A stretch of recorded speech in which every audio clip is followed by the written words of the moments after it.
Қымбатты тыңдаушы, балаларға арналған киелі кітап әңгімелеріне қош келдің.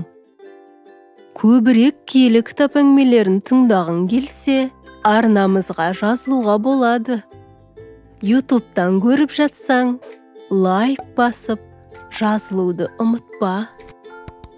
Бүгінгі әңгіме киелі кітаптан болмақ. Тыңдайық. Патшаның қалаға кіруі. Иса Иерусалимге таяп келген еді. Ол құтқарылу мейрамында астанада болмақшы болды. Екі елшісіне алдыңғы жақтағы ауылға барыңдар. Сол жерден әлі ешкім мінбеген, байлаулы тұрған бір жас есекті табасыңдар. Оны шешіп, осында келіңдер. Егер біреу не істеп жүрсіңдер деп сұраса, мені жіберді деңдер, деп тапсырды. Екі жігіт қодықты алып келіп, үстіне шапандарын жапты да, оған Исаны мінгізді.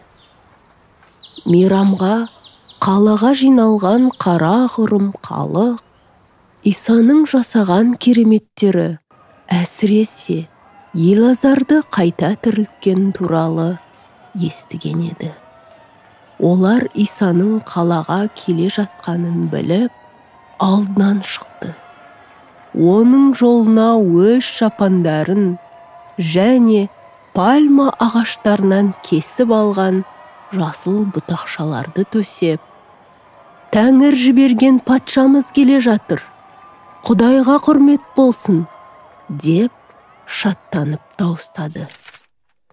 Осылайша Иса ізгі ниетпен бейбітшілік әкелген құтқарушы патша Мәсіх ретінде қалаға кірді.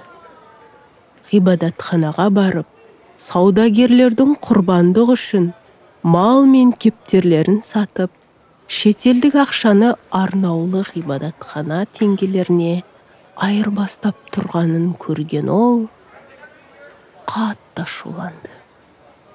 Құдайға сыйынуға келгендерді саудагерлер алдауда екен. Мәсіх оларды: «Құдай үйі дұға ететін үй, бірақ сендер оны қарақшылар ордасына айналдырдыңдар», деп сөгіп, үстелдерін аударып, қуып шықты. Дін басылар қаһарланып, Исаны қамаудың жолын іздеп, тек халық көтеріліске шығар деп қорықты.